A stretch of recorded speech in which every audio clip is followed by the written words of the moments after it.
The unknown always scares us. So, in my opinion, what are the risks, what are the benefits of social isolation? And we think that the risks of social isolation are too high. So you guys own and run this facility, is that correct? Mm-hmm. We have 7, yes, all of them. Yep. What would you say to critics who would say, well, they've got a stake in this game, they are pushing this data, or their representation of this data because they don't want to lose money? What would you say to those folks who say, I'm going to believe, maybe someone else who, the wider world scientific community who says these 2 doctors, despite their, intelligence, they have an ulterior motive? What would you say to those people? Talk to ER doctors who have no ulterior motive. They have the same viewpoint. There's a post today from a doctor from Wisconsin. I encourage you all to read it. I'll share his story with you. It is exactly what we're saying. And he eloquently displays, he's an ER doctor. He says, I'm walking into this war zone. Our ICUs are empty. I'm scared to go to my own place of work. There's no patients, but we have people in hazmat suits checking my temperature as I walk through the doors. He's like, something else is going on here. This is not about science, and it's not even about COVID. When they use the word safe, if you listen to the word safe, that's about controlling you. So when I talk to all my ER doctors who work in a hospital, no stake in the game, same opinion. That's how I'll answer your question. We all have the same opinion. So then you say that hospitals are losing money right now, most of them. But at the same time, you said earlier that doctors are feeling pressure from hospital administrations to put COVID down as a reason of death, which would presumably instill more fear in people. Doesn't that go against that whole line of thought? Why would they do that if it was going to cause more fear and cause them to lose more money? Exactly. There's something else going on, and that's a different discussion. We don't know. I mean, we're just here to present the scientific facts. That's a political discussion. Yeah. So you think some hospital administrators are undercutting their own bottom line? We're presenting the medical data here. I mean, what I think about politics is irrelevant. We're presenting the medical data. We need to stay on things that we can answer intelligently, which is not why does a CEO of some hospital in Wisconsin do that. We need to stay on the topic of, do we need to shelter in place, and does that make sense from the microbiology knowledge we've known for 30 years? The sciences haven't changed. We live our life in the life sciences. Biology, biochemistry, microbiology. So everything that you're asking us goes against that sheet of information. Why people do things at a hospital is not really our area of expertise. So from what we're seeing right now, it's time to open back up. The science says it is. The models we have been using from predictions to predict the amount of disease are not accurate. This information is accurate. It models the flu. Let's go back to work. That's what the data is saying. Not models. Data is saying that. Would you say, though, that, like a situation in New York City, that's not like a flu? The hospitals there are completely overwhelmed and swamped, and people, working in the ERs are dying from this. So, that's not just a flu type situation, right? Look at Italy in 2017. Hospital systems overwhelmed, people dying. Overwhelmed system from the flu. This happens from the flu. If you've been working in the ERs, I've seen multiple people, hallways full, people dying, news media there, stories going on from the flu. This does happen. This does happen. It's not just the flu. It's the flu. That's what I mean. That's exactly what I mean. People think it's just the flu. It's just coronavirus. What's the difference? You're used to the flu. You're used to saying it's just the flu. FLU, influenza, is something we've grown up with. You're used to it. You're used to it, right? If somebody commits suicide today, you're like, yeah, that person committed suicide, it's awful. Or if somebody dies today from the flu, they died from the flu. It's awful, terrible, but we're used to it. We're not used to coronavirus. Not used to something brings fear. Human beings don't like change. I just, from the things that I've been reading, even, doctors working in the ERs in New York City, I haven't heard any one of them saying, oh, it's similar to a flu outbreak. They were pretty impacted by swine flu in New York City, but I haven't heard anybody really say, oh, it's just like swine flu was. Have you? They're getting hit hard. They're a hot zone. And we don't ride subways with 1,000 people in a small car that are this close. They had reasons for the disease. And coronavirus is shown to be very contagious. Let's be clear. It is contagious. We're not saying it's not. It may even be, from what I've read, more contagious and spread more rapid. But the actual cause of death and the disease cycle is similar to what we're seeing from the flu, with more of a respiratory component. You know, and they were screaming for ventilators. What percent of people die on ventilators? 80, 90%? Once you're on a ventilator, if you understand, you're in a bad shape. And they're screaming for 30,000 ventilators that they didn't use, right? They're screaming for a lot of things. 30,000, they used 5. How many 100% over did they order?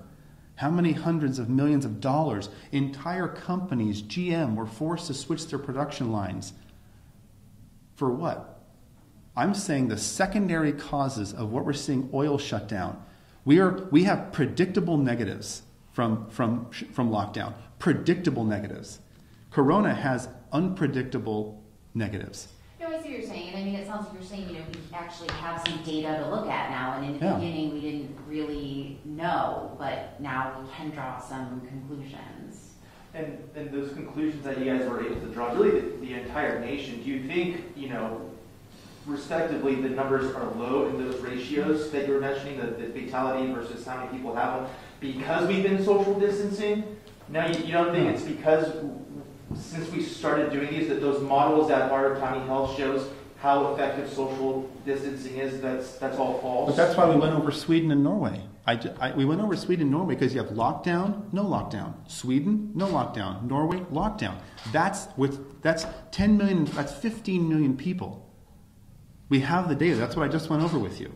But by Lockdown. Norway and Sweden also have drastically different testing standards and metrics. Norway is basically testing everybody. Sweden, they're only testing you if you end up in a hospital. No, that's not accurate. They're not testing everybody. Well, of course, they're not testing all 5.5 million Norwegians, but their testing is much more widespread. The bottom line is, from those of us who study it and have a background in this, is lockdown versus non-lockdown did not produce a statistically different number of deaths. That is the bottom line. That we know of. Right, so people could be dying in their home or from other things, but if Sweden, if they're not being tested, then they don't know what the cause of death is. Yeah, and if you were to give me a test on analyzing these numbers and trying to, I probably wouldn't perform so well. I guess what I'm trying to cross-reference is I hear our president, I hear our governor say social distancing is working. And you guys are saying it's not needed.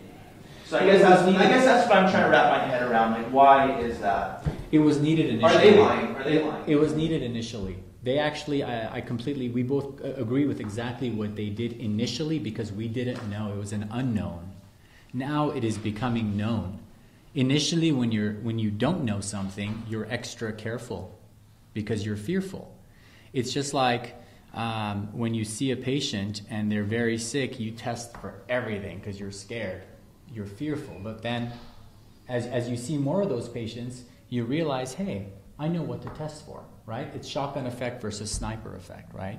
So initially when this data came out of a new virus that's lethal, they went all out. And I think that was appropriate. But now that we have the data, we're seeing that 97% of patients completely recover. And those 4 patients that die, they have over 90% comorbidities. Let's run through that one more time. Out of 100 people, if 96 do fine, the 4 that die, 90% of those 4 have comorbidities. Heart failure, emphysema, rheumatoid arthritis, lupus. They're on immunomodulating medications. They're immunodeficient, HIV. These are the people that are dying. You get some healthy people that die, but that's an infinitesimal number. Tiny.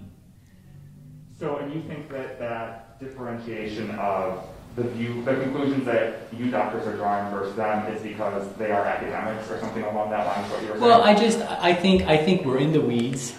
We work with this every single day, and the numbers don't make sense to us. And they don't make sense to ER physicians and physicians all over the country. It's not just us. Okay. So, and then my final question, just to make sure we get it right, I think you guys did this. Please get your first or last name or spelling, please. Your first or last name or spelling, please. Thank you, sir. Dan Erickson. That's DANERICKSON. Perfect. Thank you. Artin, ARTIN, MASSIHI. Awesome. Thank you, guys. Thank you, guys. Thanks for your time.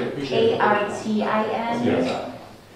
Thanks, Brad. Hey guys, thank you so much. Thank you so much. I appreciate you guys. And you guys are the co-owners of Yeah. Accelerated Urgent Care? Okay. I'm just looking through to make sure that I answered all of Karen's questions.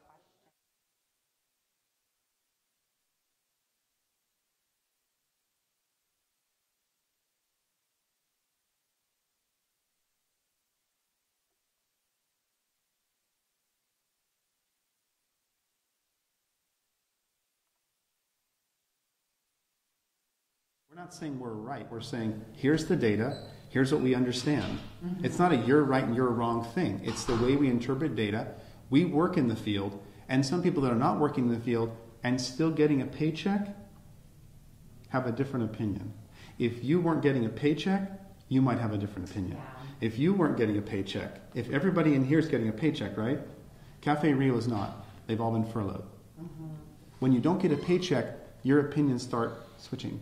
Yeah. If you were at home, furloughed, for the unforeseeable future, would you be excited about staying sheltering in place? No, I mean, I completely understand. I mean, we're seeing this around the country now, I think, that people are demanding that they be allowed to go back to work and... Well, it's also, at what point, who says what's safe? Are you smart enough to know what's safe for you? Or is the government going to tell you what's safe for you? Who tells you what's... As soon as they use the word safe, that means control. We know what's safe for you. You're too dumb to understand disease, you see. We know what's safe. And so they're going to use this model for different things. We got a bomb threat from China. Everybody stay in their home for 3 months. What? They are using this to see how much of their freedom can they take from you. And will you roll over and stay in your house? And it's working. And if you notice the way Americans are responding, if you go to any gun store in town, guess what they're out of? Ammo. None of them have ammo. I went to 3 of them. They said thousands of rounds have been bought. Why? People are mad. They're starting to post on my Facebook with their AKs going, let's roll. So what I'm saying is, let's avoid all that. Because if you stomp on our freedoms, that has one ending, and it's violence.